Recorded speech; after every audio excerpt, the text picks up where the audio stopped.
Hi, Hayes. What you doing? I'm using a Ouija board to try to conjure up the spirit of Stan Lee. Oh, that sounds really cool. Let me help.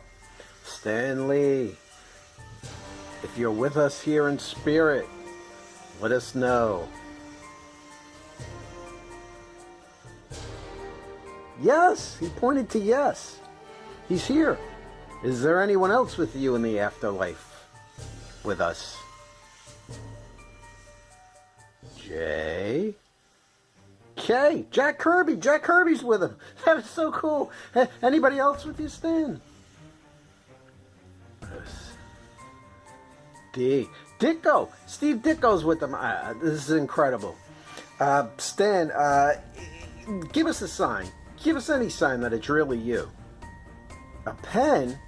A pen. Well, he was a writer, but I don't know. Anybody could have gave us a pen. How about Jack? Jack Kirby. If it's really you, just give us a sign. Look, Hayes, it's a pencil. He was an artist, but I guess anybody could put a pencil there. Let's try Dicko. Steve Dicko. If it's really you, give us a sign. Whoa, Anne Rand. Oh boy. All right, that's really Dicko, all right. They're really here. All right, thanks, Steve. Let's start the show.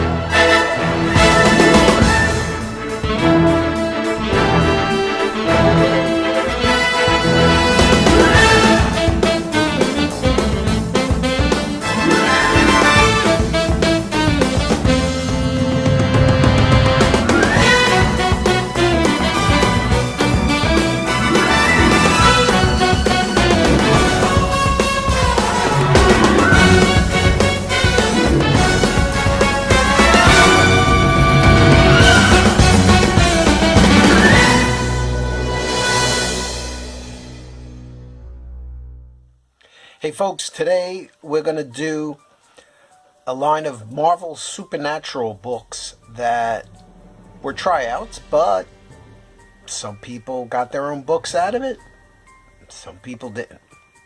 We'll take a look at those right now.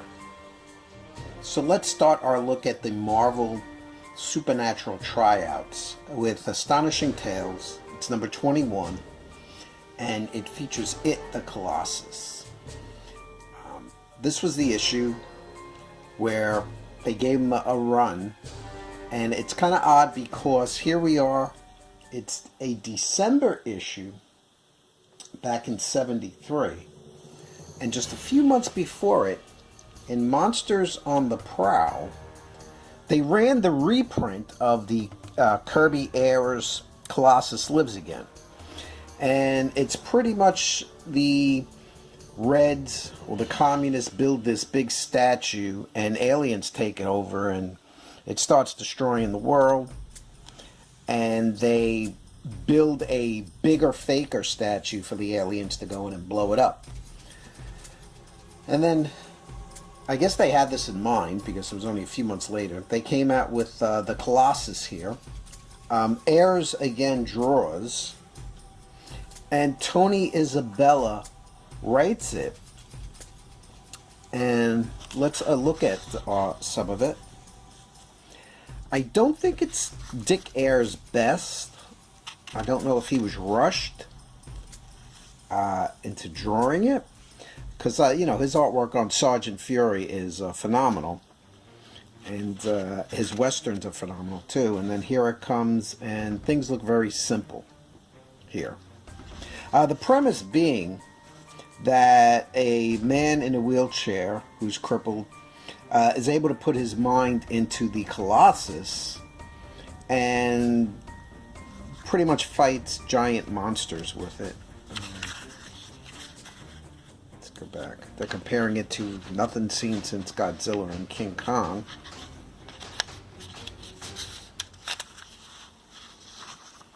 Okay, and he's going to fight this giant gargoyle in the next issue, which is right here. So he fights Granitor, Lord of the Gargoyle.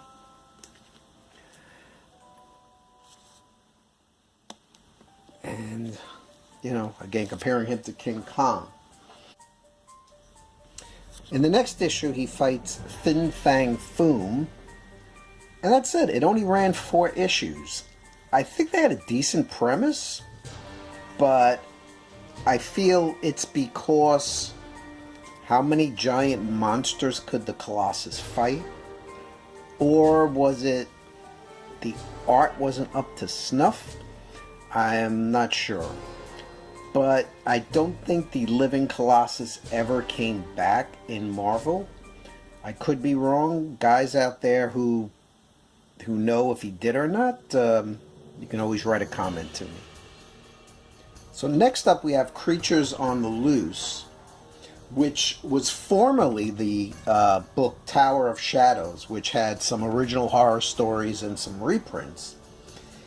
And they turned it over, I think, about issue 10, and it featured King Cole, who got his own book. So they said, well, all right, King Cole got his own book. We're going to try Gulliver Jones now. Gulliver Jones was, there were some novels by a author called Edwin Arnold. And Gil Kane was on it. It was okay. You know. Ran a few issues, but did not get a book. And that's what our show here is about. Didn't get a book, had some sword and sorcery, didn't get a book.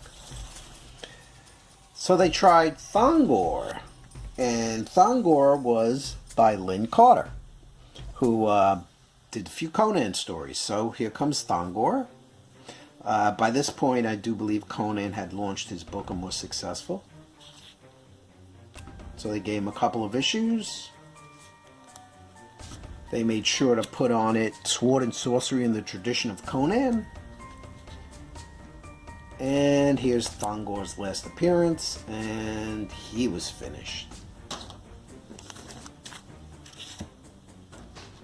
So then they say, all right, let's do something really cool, which I really liked as a kid. They came out with The Man-Wolf. And the Man-Wolf, created by Jerry Conway and Gil Kane back in '73 in the Spider-Man series, I think it was 124, is Jonah Jameson's son. And this was a great book, great stories, loved it. Very artist and writers. There was Doug Mensch, George Tuska. They had David Kraft and George Perez. Did a few. And I just like to mention as we go through all these series, it seems they never really have a full-time writer and artist on these books. Whatever they try, they're always changing hands. The writers, the artists, I'm not sure. And at the end of the series, James Jonah Jameson's son was an astronaut. Here he goes. He's in space. So it's Wolfman in space. And here's the last issue of Man-Wolf in Space. Did you ever notice everybody winds up in outer space? Jason, Friday the 13th, wound up in space. Hellraiser, the Cenobites, they wound up in outer space. Everybody goes to space at some point. So I guess now with Elon Musk and his space crew, it'll be easier than ever to get the monsters into space. And here is Supernatural Thrillers. Came out in December of '72. And the idea was we're going to adopt famous science fiction and horror writer stories. So here is Theodore Sturgeon's book, It. And we have H.G. Wells' Invisible Man. We have a Robert E. Howard's Valley of the Worm. Dr. Jekyll and Mr. Hyde. And then they came out with The Living Mummy. And The Living Mummy, believe the first story was by Gerber, Steve Gerber, and Tony Isabella wrote some, John Warren wrote some. He didn't talk, and he didn't talk at all, but he woke up in our world and he's back from the tomb. So here he is, stalking around, not talking. He had a good run. He had about 7 issues. If you can get them, they're decent stories. Here's the last issue, and that's it. He never got his own book, as far as I know. Never made it to the black and white monster mags. Decent story, decent premise. Look for it out there. This is Marvel Presents with Bloodstone. Came out in October of '75. Created by Len Wein and Marv Wolfman. Tells the story of Ulysses Bloodstone. He's a monster hunter. And he doesn't say if this is a mystic shotgun or not, but he just uses a shotgun against monsters. He's immortal. He was a caveman back in the 81st century BC. And the aliens had this red gem with the cavemen. It blew up. Part of it went in his chest and he became immortal. It only ran 2 issues. Okay? But the cool thing about it is this. We start out with Mike Vosberg doing the art. And halfway through the book, boom, it's Pat Boyette. Holy shades of Charlton Comics. If you ever thought you'd see the Charlton look in Marvel, I never did, but here it is. Excellent. I love it. It's really something. So, yeah, he's a monster hunter and he shoots a shotgun at big monsters. 2 issues, that's all you got. He never got a book, but they did his daughter later on. Once Disney came, I think they did the daughter one. PU. So, there you go. Now, were they all duds? No, they weren't. Come 1971, Marvel Spotlight came on the scene. The first issue had Red Wolf. He got his own book. Second issue was Werewolf by Night. Roy Thomas, Jerry Conway, Mike Plug. It ran, here another one, that was his first appearance. He had his second appearance. And then here is his last appearance, and he got his own book. A couple of months later, ran for 43 issues, launched Moon Knight's career. So, Werewolf by Night, very successful. Then, boom, the Ghost Rider came in the book. Another big success. By Gary Friedrich, and it ran from 5 to 11. It got its own series in '73. Mike Plug, again, doing some covers. There was always controversy on who came up with the flaming head. Gary said he did it. Mike said he did it.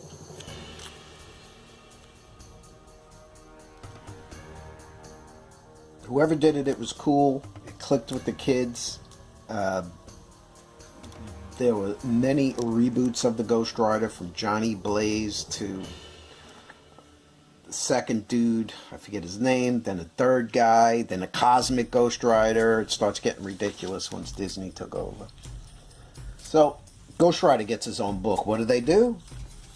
Son of Satan. Son of Satan, they say, was an idea of Stan Lee's. He ran for a few issues here. He got his own book. It only lasted 8 issues. So he came out the poorest, I would say, out of everybody. Because the Werewolf, the Ghost Rider, they all came along and did a lot better than him. But in Spotlight, he ran about 10 issues, so he had a good run here.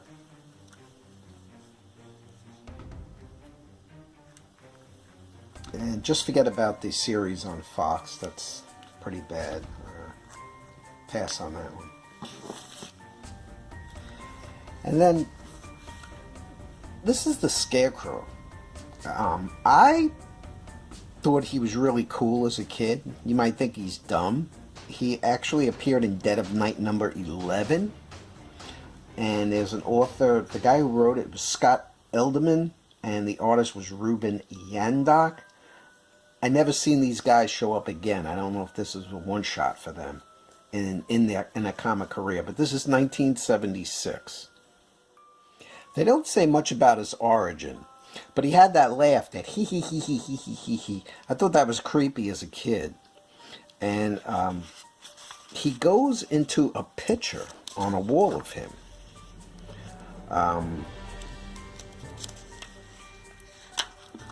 I know, you say Scarecrow isn't that scary, but at the time, kind of cool. Here's the picture, and he goes into it, and he hangs out in the picture. One issue, well, 2 issues, Dead of Night and this one. And I think he did show up somewhere down the road. If anybody out there remembers where he came in lately in the Marvel Universe, put it in the comment, let me know. Now, Marvel Premiere started out with Adam Warlock as the lead. He went 2 issues, and then Doctor Strange came. And when Doctor Strange came, he had, again, different artists, different writers. Stan Lee and Barry Smith. Frank Brunner drew some. Jim Starlin drew some.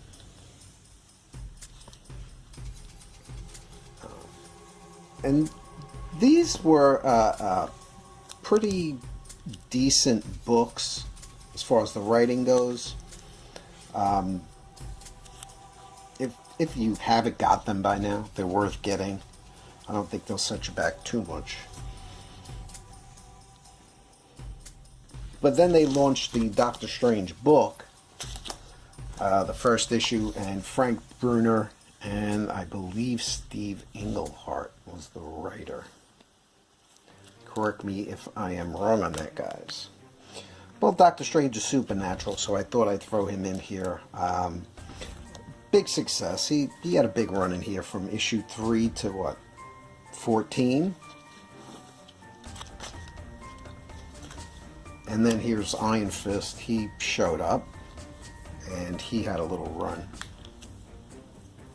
He got his own book. And then here is Satana, the Devil's Daughter. 1 issue. The black and white vampire magazines, either Dracula Lives or Vampire's Tales, had Lilith, Dracula's daughter. So there's 2 daughters for Dracula. And the son of Satan. So he had a big family. It might be the Brady Bunch for Dracula here. Then they shot out Legion of Monsters. And they had Monsters Unleashed, which featured stories in the black and white magazine by, there was Frankenstein, I know Man-Thing, Wolfman. I don't think a comic could have really supported a Legion of Monsters. Then they were trying hard with Liberty Legion because they launched this and had it go to Marvel 2-in-1 with the Thing, but nothing became of it. I never got their own book. The Wood God, kind of a weird story that started here and finished in Marvel Team Up. Alright. We have Solomon Kane, who never got his own book, or as Red Buttons would say, never got a dinner. Came out with 3D Man. Pretty much a stinker. But he ran 3 issues, never got his own book. Here's Weird World. They got a magazine shot. but never got their own book. The Torpedo?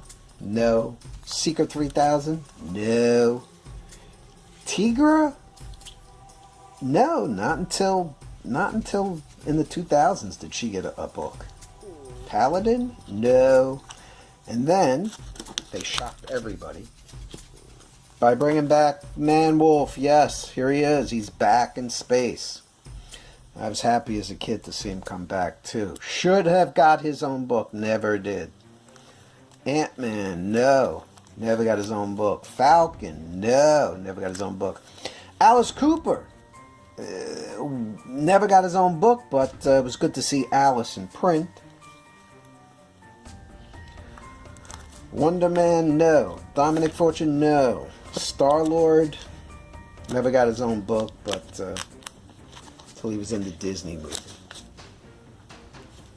I know, Guardians of the Galaxy, they launched it before the movie, but let that go. Alright, I want to bring in Worlds Unknown because going back with Supernatural Tales, now they tried to do science fiction from famous authors. So we had Frederick Pohl and Edward Hamilton in The Day After the Day the Martians Came. Then they tried an L. Sprague de Camp, A Gun for the Dinosaur. They did Harry Bates' Farewell to the Master, The Day the Earth Stood Still. Frederick Brown's Arena. A.E. Van Voigt's Black Destroyer. And then Theodore Surgeon's Killdozer, which I don't know if you guys remember was the movie of the week with Clint Walker. As a kid, I loved that movie on TV. And then they did some Sinbad. They did the movie Golden Voyage of Sinbad. It's a great movie for your kids and you to watch if you haven't done so. And that's Worlds Unknown. Last but not least, I'm going to wrap it up with Weird Wonder Tales. They were pushing Dr. Druid on the cover, but they kind of made him an Uncle Creepy to introduce the stories. And he might have only introduced one story in the whole book. And Dr. Druid never got his own book until he was in the Avengers, but he still never got his own book. I think that wraps up our little supernatural voyage into the Marvel Universe. Hope you liked it. I thought we'd show a few autographs that I've gotten over the years. This is Kevin Smith. You would never know it from the way it looks, but that is him. I always felt that if you can't read it, what good is having a signature if you cannot read it? Here's Neil Adams from a Chicago convention. And at least you can make out Neil Adams, maybe not the Adams part, but definitely the Neil. Here is William Tucci, Bill Tucci, his book She. He signs okay. This was a very long time ago when She came out. I don't know whose signature that is. I looked in the book and tried to find a name that would fit it. Thank you, Hazel. But I did not. Here's the third issue signed by Bill. The fourth issue signed by Bill. This is Tarzan. DC had originally published these, and now Dark Horse is doing the archives. I never understand how DC doesn't publish it themselves, that Dark Horse has it. Anybody has any ideas out there, please let me know. But these books had tip-ins, and tip-ins are little cards that come in the books, and signed by Joe Kubert. Here's volume 2.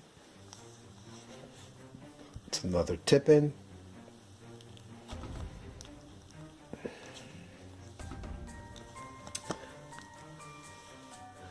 And then here's Batman and Me, a hardcover autobiography by Bob Kane, and this came with a tip-in also. This is number 1212 out of 2500, signed by Bob Kane.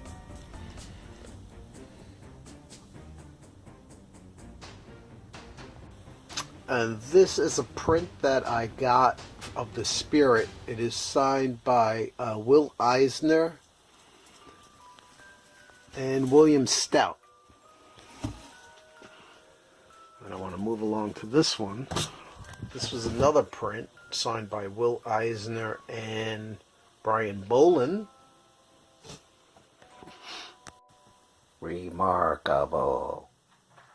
Okay, viewers, as you know, we're giving away this beautiful hardcover Batman book, Absolution, to one lucky winner when we reach our goal of 250 subscribers. To enter, all you have to do is, number 1, like this video. Number 2, subscribe to the channel. Number 3, leave a comment in the comment section below. When we hit 250, we're going to randomly pick someone from the comment section, so make sure you leave one. Don't forget to hit the notification bell. This way you won't miss a single episode of the show. Thank you. We'll see you at 250 subscribers. That's all the time we got for today. Always interested in hearing your comments, your thoughts. You can always add to whatever information I give you. Always willing to learn some more. Let me know what you want me to do in the future. Take care, see you around, and Hazel. Hazel's preoccupied because it's all about the green ball. It's all about the green ball. See ya.